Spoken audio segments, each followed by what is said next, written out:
ओम शांति। 17/6/2022 के साकार अनमोल धारणा युक्त मधुर महावाक्य हैं। आज बाबा ने स्लोगन दिया है, शांति की शक्ति से क्रोध अग्नि को बुझाने वाले बनो। कहा भी जाता है, एक चुप सो सुख। जितना हम चुप रहते हैं बाहर से भी और इंटरनल भी, तो हम क्रोध अग्नि को ख़त्म कर सकते हैं। फिर बाबा ने कहा है, पुण्य आत्मा बनने के लिए अपने सब हिसाब किताब चुकतो कर पास विद ऑनर बन करके इज्जत से जाना है। धर्मराजपुरी से क्रॉस करना है ना, तो इज्जत से जाना है। यहाँ पर ही कर्म भोग से डरना नहीं है, कर्म भोग को योग बल से चुकतो करना है। साथ साथ बाबा ने कहा, इसी नशे में रहो कि हम भविष्य सत्युग की दुनिया में प्रिंस प्रिंसेस बनने वाले हैं। तो सुनते हैं प्यारे बाबा के महावाक्य। मीठे बच्चे, याद में रहे अपने विक्रमों का प्रायश्चित करो तो विक्रमाजीत बन जाएंगे। पुराने सब हिसाब किताब चुकतो हो जाएंगे। प्रश्न, किन बच्चों से हर बात का त्याग सहज हो जाता है? नहीं तो कईयों को मुश्किल लगता है, एक्चुअली है सहज। ये तो कीचड़ है, गंदगी है, तो गंदगी को छोड़ने में कोई मुश्किल थोड़ी होता है। सहज है तब जबकि हम ये समझते हैं रावण दुश्मन, विकार, बुराइयाँ सब खत्म होने हैं, पुराना है, कब्र दाखिल हो गया है, अब हमें वापस घर जाना है, फिर परम धाम में आना है। आंसर, जिन बच्चों को अंदर से वैराग्य आता है सारी पुरानी दुनिया से, हर बात का त्याग सहज कर लेते हैं। तुम बच्चों के अंदर अब यह इच्छाएं नहीं होनी चाहिए कि यह पहनूं, ये खाऊं, ये करूं, आदि आदि। देही सहित सारी पुरानी दुनिया का ही त्याग करना है। बाप आए हैं तुम्हें हथेली पर बहिष देने, तो इस पुरानी दुनिया से बुद्धि योग हट जाना चाहिए। गीत, माता ओ माता तो सबकी भाग्य विधाता। ओम शांति। बच्चों ने अपनी माँ की महिमा सुनी।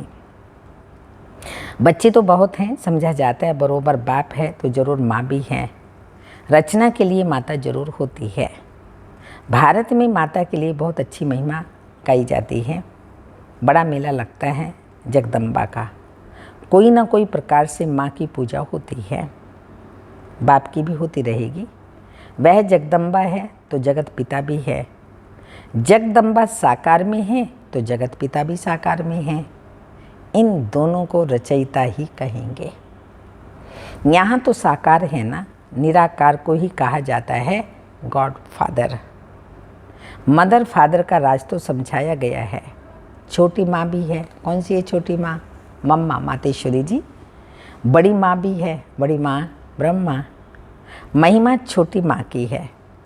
बल एडॉप्ट करते हैं, माँ को भी एडॉप्ट किया है शिव बाबा ने ब्रह्मा द्वारा, तो यह बड़ी माँ हो गई, परंतु महिमा सारी छोटी माँ की है। यह भी बच्चे जानते हैं, हर एक को अपने कर्म भोग का हिसाब किताब चुकतो करना है, क्योंकि विक्रमाजीत थे, फिर रावण ने विक्रमी बना दिया। विक्रम संवत भी है तो विक्रमाजीत संवत भी है। पहला आधा कल्प विक्रमाजीत कहेंगे, फिर आधा कल्प विक्रम संवत शुरू होता है। अभी तुम बच्चे विक्रमों पर जीत पाकर विक्रमाजीत बनते हो। पाप जो है उनको योग बल से प्रायश्चित करते हो। प्रायश्चित होता ही है याद से। जो बाप समझाते हैं, बच्चे याद करो तो पापों का प्रायश्चित हो जाएगा, अर्थात कट उतर जाएगी। सिर पर पापों का बोझा बहुत है, जन्म जन्मांतर का है, तो समझाया गया है जो नंबर 1 में पुण्य आत्मा बनता है, वही फिर नंबर 1 पाप आत्मा बनती है। उनको बहुत मेहनत करनी पड़ेगी, क्योंकि शिक्षक बनते सिखाने के लिए तो ज़रूर मेहनत करनी पड़े। बीमारी आदि होती है तो अपने ही कर्म कहे जाते हैं, अनेक जन्मों के विकर्म किए हैं, इस कारण भोगना होती है। इसलिए कभी भी इनसे डरना नहीं है, खुशी से पास करना है, क्योंकि अपना ही किया हुआ हिसाब किताब है। जो अभी कोई भी दुख सुख आता है, दुख आता है, हम दुखी होते हैं, तो बाबा ने कहा ये सब हमने ही पाप कर्म किए, कार्मिक अकाउंट हमारा है, तो खुशी खुशी चुकतो करना है। प्रायश्चित होना ही है एक बाप की याद से। जब तक जीना है तब तक तुम बच्चों को ज्ञान अमृत पीना है, योग में रहना है। विकर्म है तब तो खांसी आदि होती है, जैसे मुझे बार बार खांसी होती है, कोई पिछले जन्म का विकर्म रहा हुआ होगा, तो ये भी हम चुकतो कर रहे हैं। खुशी होती है यहाँ ही सब हिसाब किताब ख़त्म हो जाएं, रह जाएंगे तो पास विद ऑनर नहीं रहेंगे। मोचरा खाकर माने मिले तो बेइज्जती हुई ना। अनेक प्रकार के दुख की भोगना होती है। यहाँ अनेक प्रकार के दुख का पारावार नहीं, वहाँ सुख का पारावार नहीं रहता, नाम ही है स्वर्ग। क्रिश्चियन लोग कहते हैं हेवन, हेवनली गॉड फादर। इन बातों को तुम जानते हो। निवृत्ति मार्ग वाले सन्यासी तो कह देते हैं कि यह सब काग विष्टा के समान सुख है। इस दुनिया में बरोबर है ऐसा, भल कितना भी किसी को सुख हो, परंतु वह है अल्पकाल का सुख, स्थायी सुख तो बिल्कुल नहीं है। बैठे बैठे आपदाएं आ जाती हैं, हार्ट फेल हो जाता है, आत्मा एक शरीर छोड़ दूसरे में जाकर प्रवेश करती है तो शरीर आपे ही मिट्टी हो जाता है। जानवरों के शरीर फिर भी काम में आते हैं, मनुष्य का काम में ही नहीं आता। तमो प्रधान पतित शरीर कोई काम का नहीं है, कोड़ियों मिसल है। देवताओं के शरीर हीरे मिसल हैं, तो देखो उन्हों की कितनी पूजा होती है। ये समझ अभी तुम बच्चों को मिली है। ये बेहद का बाप जो मोस्ट बिलवेड है, जिसको फिर आधा कल्प याद किया है, जो ब्राह्मण बनते हैं वही बाप से वर्षा लेने के हकदार होते हैं। सच्चे ब्राह्मण बहुत प्योर होने चाहिए। सच्चे गीता पाठी को पवित्र तो रहना ही है, वह झूठे गीता लेने के हकदार होते हैं। सच्चे ब्राह्मण बहुत पवित्र रहते हैं। अब गीता में तो लिखा हुआ है काम महाशत्रु हैं, फिर खुद गीता सुनाने वाले पवित्र कहाँ रहते हैं। गीता है सर्वशास्त्रमय शिरोमणि, जिससे बाप ने कोड़ी से हीरे तुल्य बनाया है। यह भी तुम समझते हो, गीता पाठी नहीं समझ सकते। वह तो तोते माफिक पढ़ते रहते हैं। महिमा सारी है ही एक की, और किसी चीज़ की महिमा है ही नहीं। ब्रह्मा विष्णु शंकर की भी नहीं है। जो शिव बाबा की महिमा है वो ब्रह्मा विष्णु शंकर की भी नहीं है। तुम उनके आगे कितना माथा टेको, उनके आगे बलि चढ़ो तो भी वर्षा नहीं मिलेगा। काशी में काशी कलवट खाते हैं ना, अभी गवर्नमेंट ने बंद कर दिया है, नहीं तो बहुत काशी कलवट खाते थे। कुएं में जाकर कूदते थे, देखा है हमने, वो ऐसा वहाँ करते। गवर्नमेंट ने भी बंद कर दिया है। कोई देवी पर बलि चढ़ते थे, कोई शिव पर। देवताओं पर बलि चढ़ने का कोई फ़ायदा नहीं। काली पर बलि चढ़ते हैं, काली को कितना काला काला बना दिया है। अभी तो है ही आयरन एजेट, जो पहले गोल्डन एजेट थे। अम्बा एक को ही कहा जाता है, पिता को कभी अम्बा नहीं कहेंगे। अब यह कोई भी नहीं जानते, जगदम्बा सरस्वती ब्रह्मा की बेटी है। ब्रह्मा जरूर प्रजापिता ही होगा, सूक्ष्म मतन में तो नहीं होगा। समझते भी हैं सरस्वती ब्रह्मा की बेटी है। ब्रह्मा की स्त्री तो बताते नहीं, बाप समझाते हैं। मैंने इस ब्रह्मा द्वारा बेटी सरस्वती को अडॉप्ट किया। बेटी भी समझती है, बाप अडॉप्ट करते हैं। ब्रह्मा को भी अडॉप्ट किया है। ये बहुत गुह्य बातें हैं जो कोई की भी बुद्धि में नहीं है। बाप तुमको अपना ही अंत बैठ कर देते हैं, सो तो जरूर सन्मुख ही देगा ना, प्रेरणा से थोड़ी देंगे। भगवानो वाच्य, हे बच्चे, सो जरूर साकार में आवे तब तो कहेंगे ना। निराकार बाप इन द्वारा बैठ पढ़ाते हैं, ब्रह्मा नहीं पढ़ाते। ब्रह्मा को ज्ञान सागर नहीं कहा जाता, एक ही बाप को कहा जाता है। आत्मा समझती है, लौकिक बाप भी नहीं पढ़ाते, पारलौकिक बाप बैठ पढ़ाते हैं। जिससे वर्षा ले रहे हैं, बैकुंठ को परलोक नहीं कहा जाता, वह अमर लोक है, यह मृत्यु लोक है।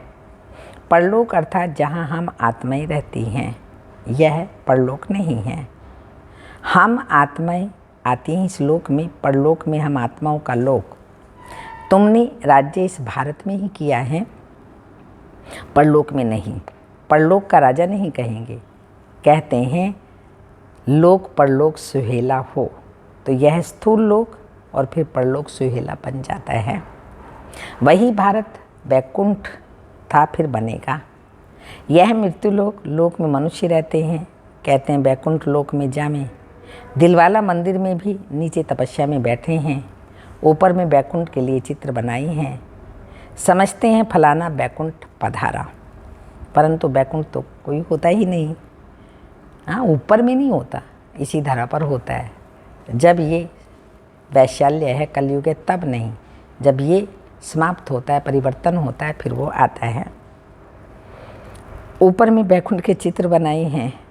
आज तो यह पतित लोक है, फिर पावन लोक हो जाएगा। पावन लोक था, अभी पास्ट हो गया है, इसलिए कहा जाता है परलोक। बीत गया तो परलोक कह देते हैं, परे हो गया ना। भारत स्वर्ग था, अभी नरक है, तो स्वर्ग अभी परे हो गया ना। फिर ड्रामा अनुसार वाम मार्ग में जाते हैं तो स्वर्ग परे हो जाता, इसलिए परलोक कहते हैं। अभी तुम कहते हो हम यहाँ आकर नई दुनिया में फिर से अपना राज्य भाग्य करेंगे। हर एक अपने लिए पुरुषार्थ करते हैं, जो करेगा सो पाएगा। सब तो नहीं करेंगे, जो पढ़ेगा लिखेगा वह होगा वैकुंठ का नवाब, अर्थात मालिक बनेंगे। तुम इस सृष्टि को सोने का बनाते हो, कहते हैं ना। द्वारिका सोने की थी, फिर समुद्र में चली गई, कोई बैठी तो नहीं है जो निकालेंगे।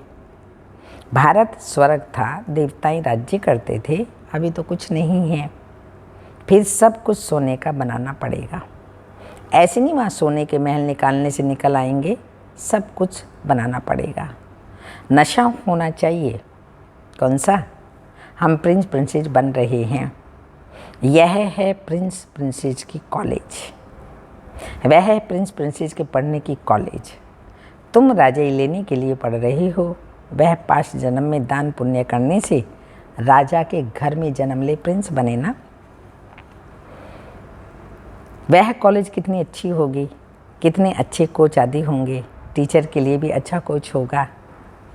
सतयुग त्रेता में जो प्रिंस प्रिंसेस होंगे उन्हों का कॉलेज कितना अच्छा होगा। कॉलेज में तो जाते होंगे ना, भाषा भी सीखेंगे ना।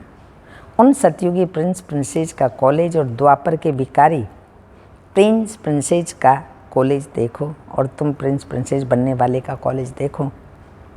कैसा साधारण है, 3 पैर पृथ्वी भी नहीं मिलते। तुम जानते हो वहाँ प्रिंस कैसे जाते हैं क्लासेज में, वहाँ पैदल भी नहीं करना पड़ता। महल से निकले, यह एरोप्लेन उड़ा, उड़ल खटोलना होता है ना, पुष्पक विमान। वहाँ की कैसी अच्छी क्लासेज होंगी, कैसे सुंदर बगीचे महल आदि होंगे। वहाँ की हर चीज़ नई, सबसे ऊंच नंबर 1 होती है। 5 तत्व ही सतो प्रधान हो जाते हैं। तुम्हारी सेवा कौन करेंगे? ये 5 तत्व अच्छी से अच्छी चीज़ तुम्हारे लिए पैदा करेंगे।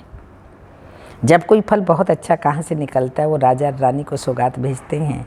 यहाँ तो तुम्हारा बाप शिव बाबा है, सबसे ऊंच। उनको तुम क्या खिलाएंगे?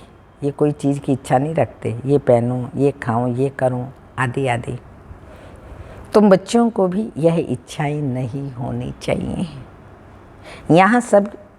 यहाँ यह सब किया तो वहाँ सब खत्म हो जाएगा। अभी तो सारी दुनिया का त्याग करना है। देह सहित सब कुछ त्याग, वैराग्य आता है तो त्याग हो जाता है।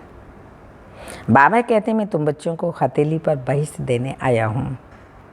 तुम जानते हो बाबा हमारा है, तो ज़रूर उनको याद करना पड़े। जैसे कन्या की सगाई होती है, लगन जुटती है, तो कभी नहीं कहेगी हम पति को याद नहीं करती, क्योंकि वह लाइफ का मेल हो जाता है। वैसे ही बाप और बच्चों का मेल होता है, परंतु माया भुला देती है। बाप कहते हैं मुझे याद करो और वर्षे को याद करो। इसमें मुक्ति, जीवन मुक्ति सब आ जाती है। फिर तुमसे यह भूल क्यों जाता है? इसमें है बुद्धि का काम। जबान से कुछ बोलना नहीं होता और निश्चय करना है।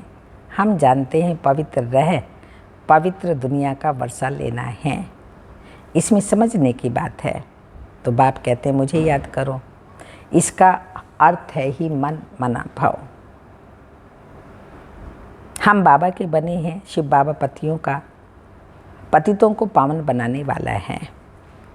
तो बाप कहते मुझे याद करते रहो, इसका अर्थ है मन मना भाव। उन्होंने फिर कृष्ण भगवानों वाच्य लिख दिया है।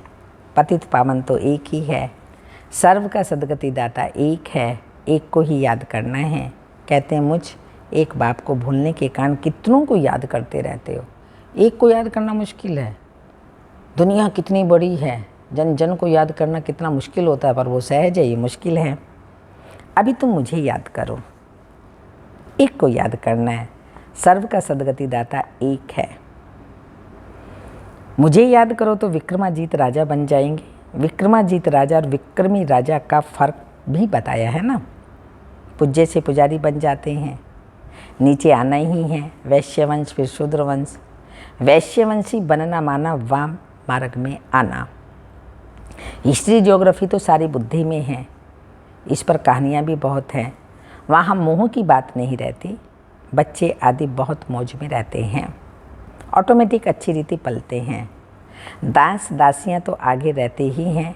तो अपनी तकदीर को देखो कि हम ऐसे कॉलेज में बैठे हैं जहाँ से हम भविष्य प्रिंस प्रिंसेस बनते हैं। फर्क तो जानते हो ना, वो कलयुगी प्रिंस प्रिंसेस और वह सतयुगी प्रिंस प्रिंसेस आदि आदि। वह महाराजा महारानी, वह राजा रानी। बहुतों के नाम भी लक्ष्मी नारायण राधे कृष्ण। फिर उन लक्ष्मी नारायण और राधे कृष्ण की पूजा क्यों करते हैं? नाम तो एक ही है ना। हाँ, वह स्वर्ग के मालिक थे। अभी तुम जानते हो कि नॉलेज शास्त्रों में नहीं है। अभी तुम समझ गए हो यज्ञ तप दान पुण्य आदि में कोई सार नहीं है। ड्रामा अनुसार दुनिया को पुराना होना ही है। मनुष्य मात्र को तमो प्रधान बनना ही है। हर बात में तमो प्रधान, क्रोध लोभ सब में तमो प्रधान, माना हर चीज़ की अति होती जा रही है। और अति के बाद क्या होगा? अंत। हमारे टुकड़े पर इनका दखल क्यों? मारो गोली। कितना मारा मारी करते हैं, आपस में कितना लड़ते झगड़ते रहते हैं। एक दो का खून करने में देरी नहीं करते। बच्चा समझता कहाँ बाप मरे वर्षा मिले आदि आदि।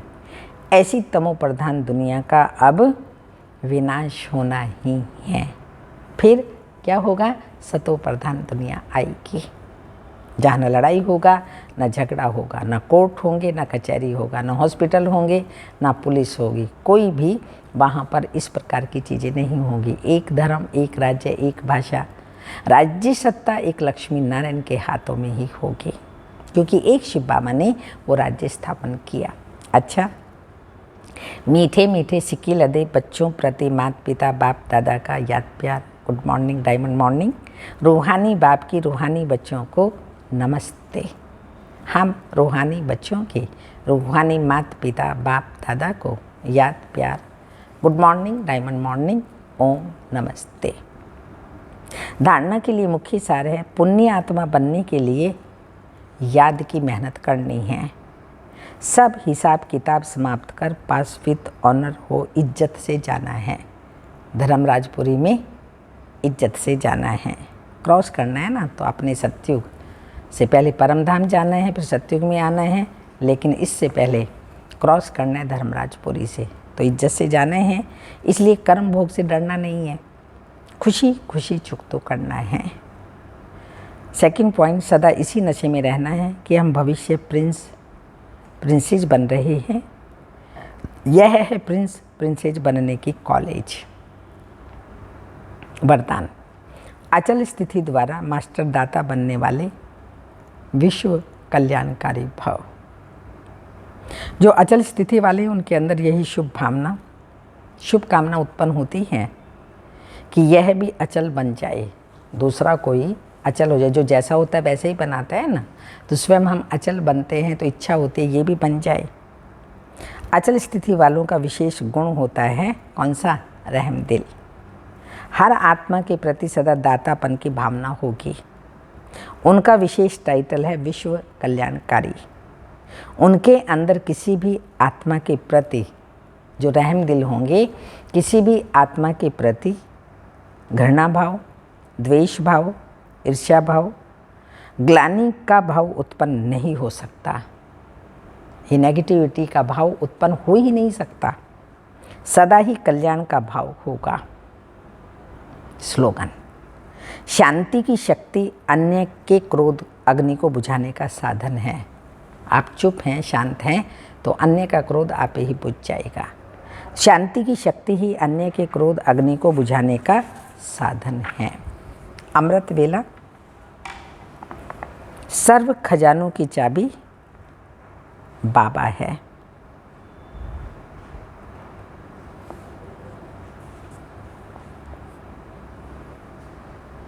भाग्य विधाता नंबर से भाग्य नहीं देते। यहाँ भाग्य लेने के लिए क्यों में भी खड़ा नहीं करते। इतने बड़े भंडारे हैं भाग्य के, जब चाहो जो चाहो अधिकारी हो। ऐसे हो ना, कोई ताला व क्यों तो नहीं है ना। अमृत वेले देखो, देश विदेश के सभी बच्चे एक ही समय पर भाग्य विधाता से मिलन मनाने आते हैं। तो मिलना हो ही जाता है, मांगते नहीं है। लेकिन बड़े ते बड़े बाप से मिलना अर्थात भाग्य की प्राप्ति होना। एक है बाप बच्चों का मिलना, दूसरा है कोई चीज़ मिलना। तो मिलन भी हो जाता है और भाग्य मिलना भी हो जाता है, क्योंकि बड़े आदमी कभी भी किसी को खाली नहीं भेज सकते हैं।